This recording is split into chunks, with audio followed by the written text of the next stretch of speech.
I'm Shep, and here's what's coming up next on this edition of Be Amazing or Go Home. Employees first. You've probably talked about rolling out the red carpet for customers. Have you ever thought about doing that for employees? I'll share 5 ways you can put your employees first, even before your customers. The Baer Facts. Jay Baer, one of the world's most inspirational customer experience and marketing experts, will share with us some brand new data about the customer experience, and that could be a game changer for your business. You don't want to miss it. Changing the dynamic. Dr. Heather Brown-Hudson joins us in the studio with strategies to develop transformative solutions and improve company-wide performance through fostering a more diverse, equitable, and inclusive environment for your employees. And common sense. You won't believe how many people from our survey would rather clean a toilet than call customer support. The amazing quote shows us common sense practices that can keep you from flushing the customer experience down the toilet. So, are you ready to be amazing? Well, stay tuned for all of this and more coming up next on Be Amazing or Go Home.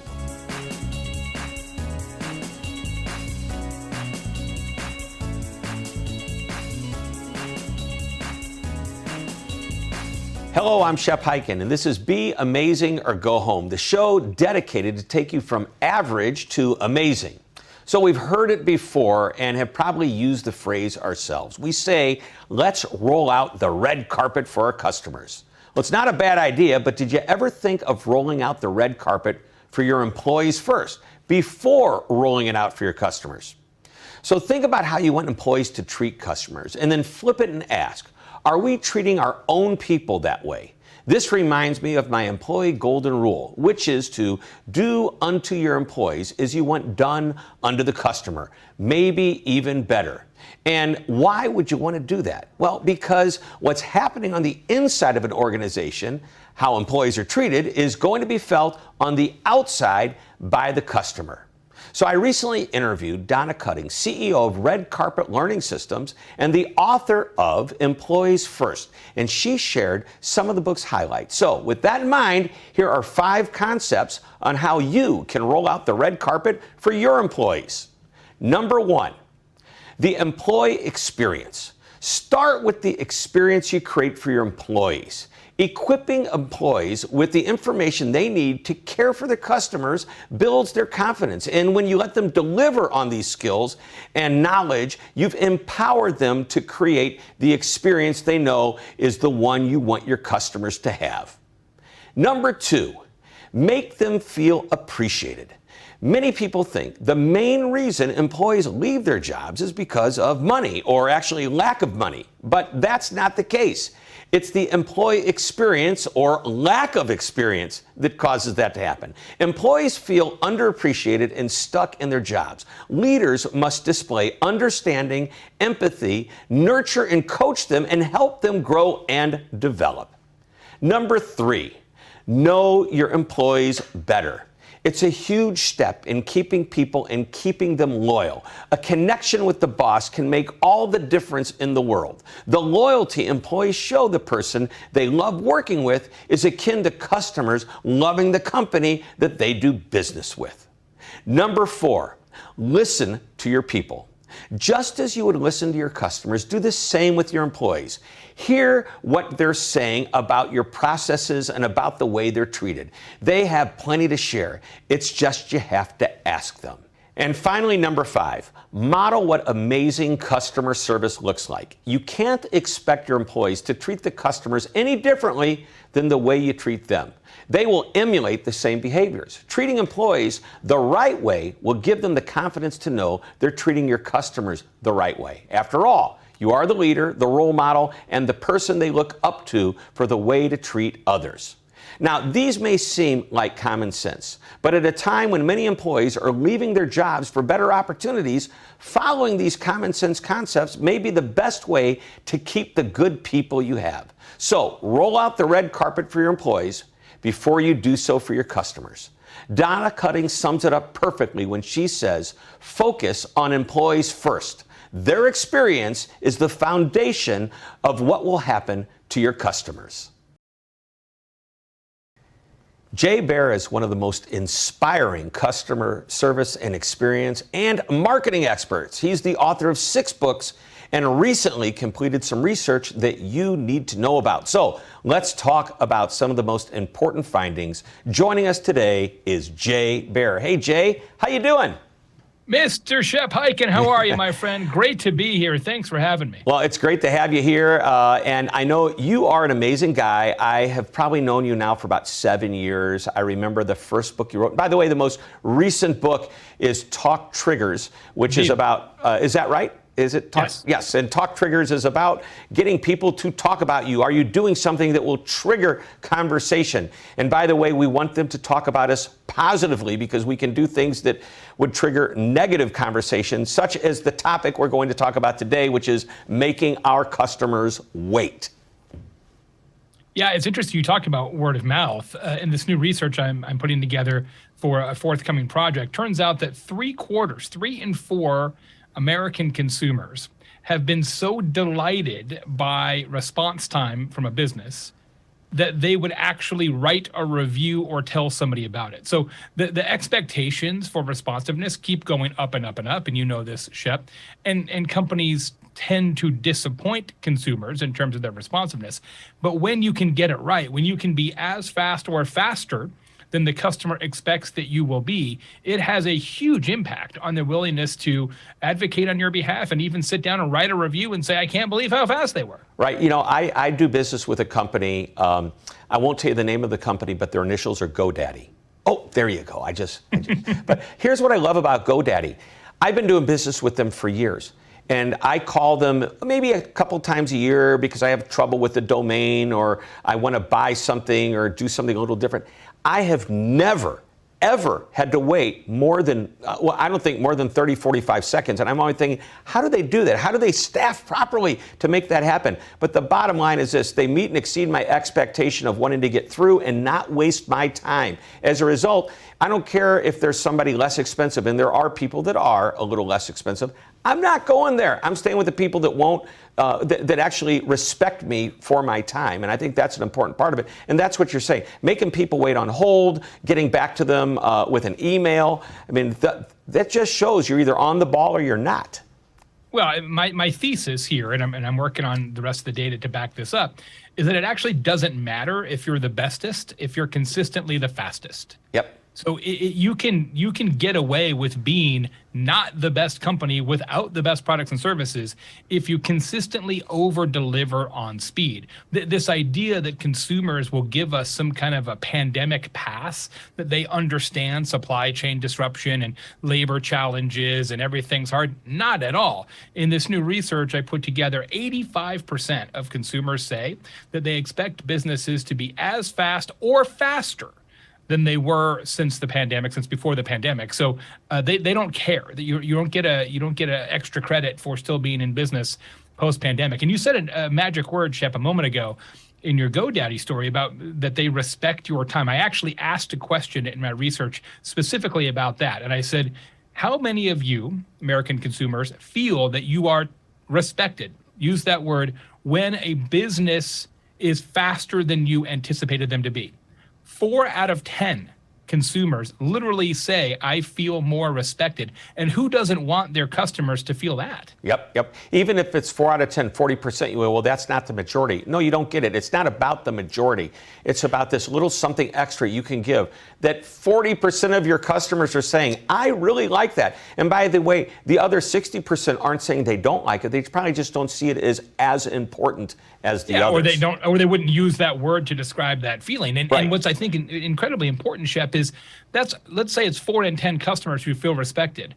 And it doesn't require you to be less expensive as a business. It doesn't require your products or services to be better. It just requires you to not make them wait. Yep. So how do you feel about, I call a company on the phone and I'm told your call is very important to us. Please hold for the next available agent. And 7 minutes later, I'm still wondering how much longer I have to hold. Yeah, the other one I like is they try to make you not hold and say, did you know all the amazing things that you could do on our website? Right? Yeah, They're like, do it yourself. Yeah. Please do this in a way that's less expensive for us.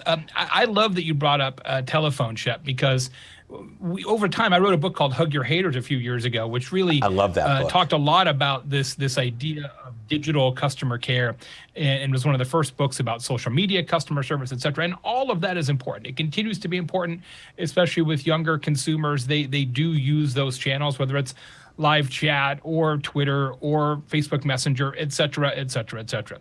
But the reality is, and you and I talked about this a little bit off air, telephone support is more important now than it has been in probably a decade or two. 3/4 or so of all consumers, when asked, what channel would you pick to contact a company? And this is across all age ranges. 3/4 say telephone. Yep. The old standby. I was waiting them to say complaint letter with a stamp, but no, it's telephone. So you got to get that right? You think, oh, well, it's okay if we make people wait on hold because we're really good on Twitter. It doesn't matter. You've got to be great on the phone and then worry about the digital channels. Right. And to your point, Jay, in your book, Hug Your Haters, which I read several times, and it's one of my favorite go-to books, as is Talk Triggers.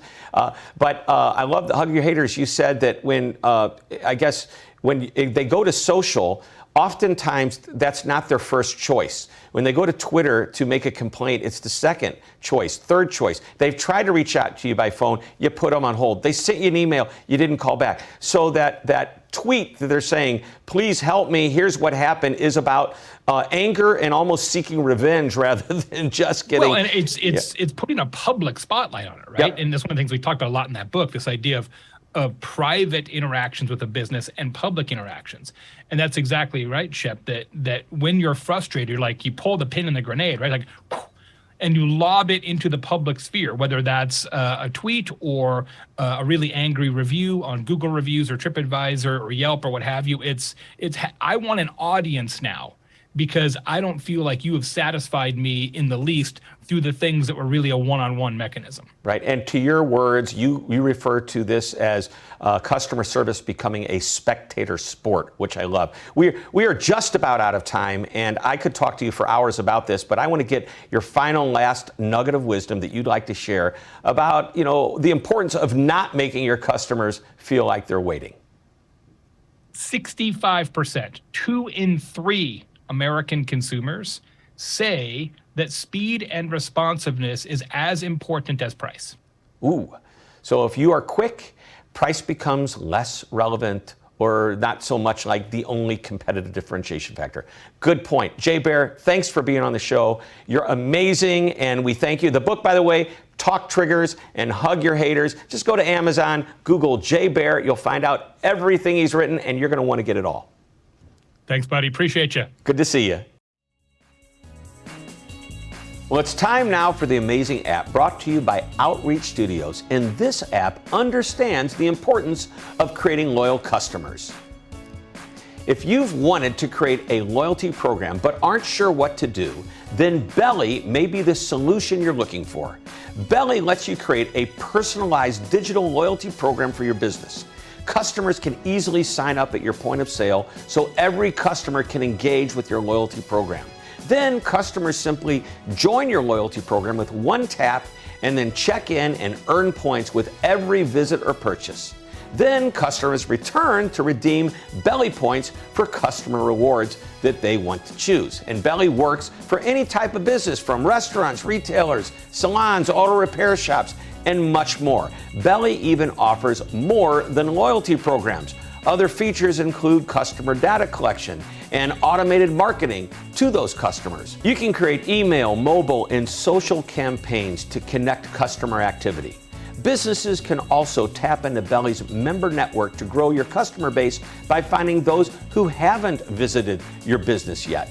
So, by providing a smarter and simpler way to gain and retain customers, and then providing the blueprint to turn those repeat customers into loyal customers, Belly is truly an amazing app. Our next guest is Dr. Heather Brown-Hudson, an expert in diversity, equity, inclusion, and belonging at work. The DEIB topic is as hot and important as ever. So, here to join us in the studio is Heather Brown-Hudson. Hello. Hi there. Great to have you here. Thank you. Well, so let's just start off by talking about your company is Dynamic DEI Solutions. quick definition of what diversity, equity, and inclusion is today, because it keeps changing. I mean, 5 years ago, these are terms that probably wouldn't have been bantered about much, but today they are. Give us a quick little overview of what this is. So you're right. Most organizations, they're either behind the curve or they're rushing to do some damage control. DEI work in the workplace is sort of, it encompasses everything from it encompasses everything from seminars to workshops to professional development and educational trainings, all around the issue of affirming, seeing, and belonging of all employees in the workplace. So we have gender bias training, there's unconscious bias training, implicit bias training, safe zone training, which is LGBTQIA plus affirming. And it grows because the targets are moving in workplaces, right? These are organizations, they're living and breathing operations. So there's going to be bias. And you've got to address it. If you don't address it, you've got disgruntled employees, you've got lawsuits on your hands, and more. So, right. So let's talk about bias, because that's an interesting word. What does that really mean? Am I saying something that's not just inappropriate, but you use the word bias? Is it the same? So biases are assumptions, stereotypes, attitudes that we all have. And we have them from the time that we are able to be aware of our surroundings. All of the things that we absorb culturally, environmentally, within our family and in our institutions like the media, education, all of these institutions fill us with bias, right? And there's been many, many studies done that show the stark evidence that bias is detrimental to institutions, and it's detrimental to the lifeblood of institutions and organizations, which are employees and the leaders and customers and clients and all of that. Great. So what are the, like, if I were to say, give me the 3 best tips that you have to be a more diverse and inclusive environment? I've kind of given a shortcut. It's the RAM approach. So number 1 is, we're going to ram it? we're going to ram it, but we're going to do it very gently. Okay, a gentle ram. Was that inappropriate? No, so leaders have to resist the urge to see the catalyst to DEI change as progress itself.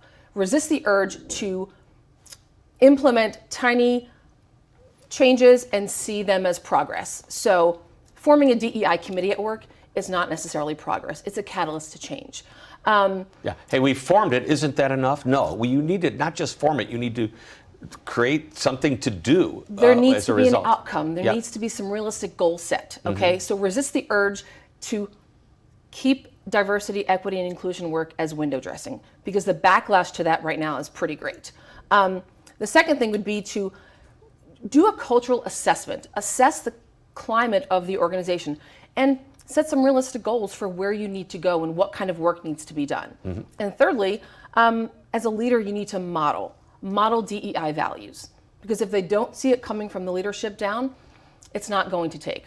Yeah, I always joke about how you can't take somebody in the back and yell at them and tell them to now go out there and be nice. It's like incongruent behavior. And it's the same thing with this. You've got to be congruent. If you're going to talk it, you got to walk the talk. You got to show the behavior, model behavior. And I remember talking to an executive that once said, my most important job, actually a CEO of the company, said my most important job is to defend our culture. I make deals, I look at the numbers, but if we don't have our culture in line, nothing's going to work. And DEIB has become very, very important in today's culture. I want to share a story with you, and I'd love to get your opinion. I like to think of myself as very open-minded and willing to accept anything. And I know that once in a while I may say something that's wrong. Just today I was with a group of people. There was 1 gentleman and 3 women. And I said, okay, you guys, I'll see you later. And I went, you guys. I mean, that's kind of I don't know if it's slang, bias, whatever. That could be wrong, and I immediately apologize for that. But here's what happened in my office. One of my people said they wanted me to sign a book. And I said, sure, I'd be happy to sign a book. Who would you like me to sign the book to? And she thought for a moment. She goes, they would like the book signed to Bob. I go, okay, Bob and who else? And she go, what do you mean who else? I said, didn't you just tell me that you'd like a book signed and they would like it signed to Bob? And then I thought for a moment and she goes, yeah. I looked over at another employee and she was rolling her eyes going, oh gosh, I see what's happening here. And I said, are you suggesting to me that I should know that Bob likes to be referred to as they, not a singular pronoun? And she goes, yes, that's exactly what I'm saying. I go, well, you sometimes need to make that clear. If I'm looking at somebody's email and it has their pronouns behind them, how they like to be identified, or if I'm looking at a name badge at a conference and I can see that, it's very easy to not make the mistake of misunderstanding. How do you feel about that interaction that I had? Two-part answer to that. They has always been a singular pronoun as well. It just lost. It sort of got out of practice, and it is back in practice. I noticed that. Right. It's kind of it actually is considered informal English, but acceptable English. Since the Middle Ages, it has been a singular pronoun, right? And we even use they without realizing we're using they as a singular pronoun when someone's driving ahead of us, right? What are they doing? We actually mean one person. So, but why that's such a great example is that there are very small interventions that we can do, that leaders can do, to sort of changes to the company. They're called like 1% changes. Have everyone put their pronouns in their email. Have everyone, if you're wearing a name tag, I co-own a wellness facility. It's part of a national franchise. Everyone in my stores wears name tags with their pronouns. These are small changes. But it allows me as another person, an outsider, to identify who you are. And to not make an assumption. Right. Because that's when you make the assumption, and the assumption is ingrained in us, right? You're not inherently wrong for making that assumption. We connect names with gender identities. So that would prevent you from making that assumption and possibly being labeled biased. Great. All right, we are just about out of time. One final nugget of wisdom from you, the DEIB expert. This is a borrowed nugget from author Joan Williams, who wrote a wonderful text called Bias Interrupted. And this is the nugget. When you can acknowledge as a leader that systems have bias, what you need to change are those systems, right? Tiny little, trying to put the sort of onus on middle management, right, to incorporate DEI work is not going to work. Realize that in order to change systemic bias, it's got to be built into the whole system. It's got to be incorporated, just like customer service, it's got to be incorporated into the culture of the organization. The systems themselves have to change. Policies, recruiting, hiring, evaluations, all of those things, part of the systems that have to change. Excellent, excellent. Dr. Heather Brown-Hudson, thanks for being on the show. Thank you. All right. It's time to hear from you and time to Ask Shep, which is brought to you by Outreach Studios. Now, you can find me anywhere on the web, including these social channels. So use the hashtag AskShep to ask me your questions and share your amazing stories. So let's begin. Brittany Pullman works as a hotel concierge, and here's her question. I recently had a complaining customer pull out their mobile phone to record our conversation. We pride ourselves in taking care of our customers and taking care of any problems, yet I felt very uncomfortable about being recorded. What do you think of customers recording conversations? Wow. Well, I'm not up to the laws about recording conversations without permission, but I do have a philosophy that every employee should behave as if they are being recorded.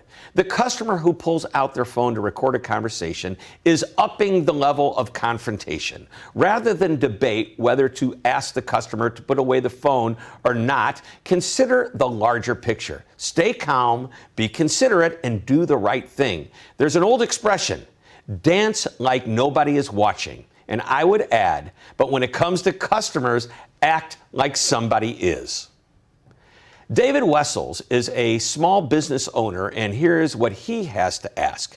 We've had a very small company and can't handle all of the calls we get from customers asking questions. Our people are already stressed with their regular jobs. Do you recommend a chatbot or something else to eliminate the calls? Well, if you want your customers to come back, you should answer the questions. And if the only option you give customers is digital solutions like chatbots, some will get frustrated and may not come back. Customers want the ability to connect to a human when they want to. Don't take that option away. Without knowing the details of your business, here's some ideas that are appropriate for any company that is receiving an abundance of calls. First, determine what's causing that abundance of calls and questions. If they're the same questions again and again, get proactive and find ways to mitigate or ideally eliminate them. Second, create a frequently asked questions section on your website. You can also include video tutorials that answer your customers' questions. Third, when a customer buys something, onboard them by giving them tips on how to use what they bought and teach them to use support that's available on the website. Customers will appreciate that you have a place for them to get the basic information, and they'll also appreciate you for being available if they can't find their answers. Gina Ferrario manages a franchise that performs commercial and residential restoration services, and she asks, I'm proud of the great experience we provide our customers, but we're struggling with a few of our employees, and one of them just cost us a good customer. Any thoughts?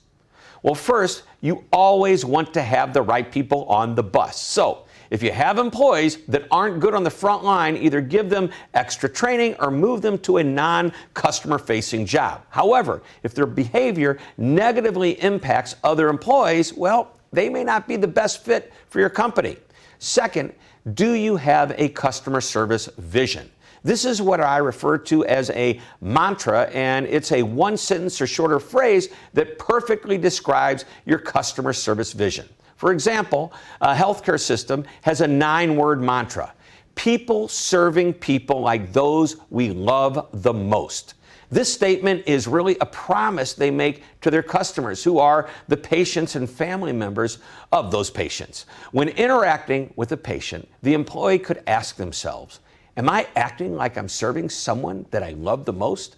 And once you come up with a great vision or a mantra, make sure everyone knows it, is constantly reminded about it, and is properly trained to deliver on it. Everyone must be in alignment with this vision. So, are you ready to be amazing? Remember, you can find me just about anywhere on social media. So connect with us on our social channels, and don't forget to use the hashtag AskShep to ask me your question or share your amazing story. It's time now for the amazing quote, brought to you by Outreach Studios. And it's been said many ways before, but I like the way Will Rogers said it best. Common sense ain't so common.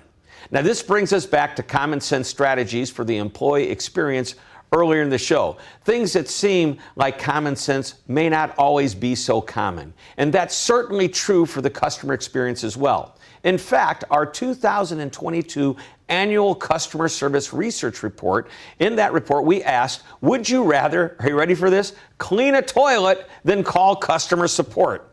And a whopping 42% said, yes, I'd rather clean the toilet.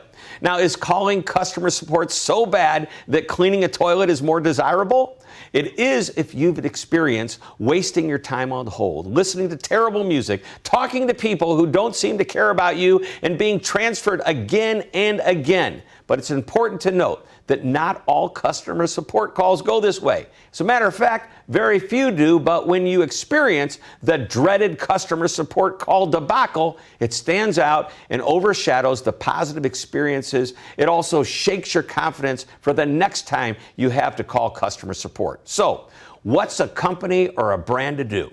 Well, if you're doing it right, keep doing it. Don't worry about the laggards who make this stat interesting, if you want to call it that. They just make you look better. That said, here's a top 5 list on how to make customer calls better and how to avoid being considered worse than cleaning a toilet. Number 1, be friendly and knowledgeable. As part of our research, we also asked what would get a customer to come back. And the top 2 answers were dealing with people who are friendly and knowledgeable. Now, how hard is that? Be nice and have the answers, or at least know where to go to get those answers. Number 2, consistency creates confidence. You want customers to have the same positive experience every time they call. You want them to use the word always, followed by a positive statement when they refer to your customer service. For example, the customer might say they are always friendly and always knowledgeable. Again, how hard is that? Number 3, shorten the hold time. Customers don't like waiting on hold, no matter how good the hold music is. It's unrealistic to never make a customer hold. So at least invest in the technology that informs the customer about how long the wait will be, and with the option of having a callback. Number 4, Get it right the first time. The goal is for the customer to call only once, as in first call resolution. Customers become frustrated when they have to call back for the same problem. This destroys confidence. And number 5, practice proactive customer service. After talking to the customer and looking at their records, is there a question the customer didn't ask or doesn't even know to ask that you can proactively answer?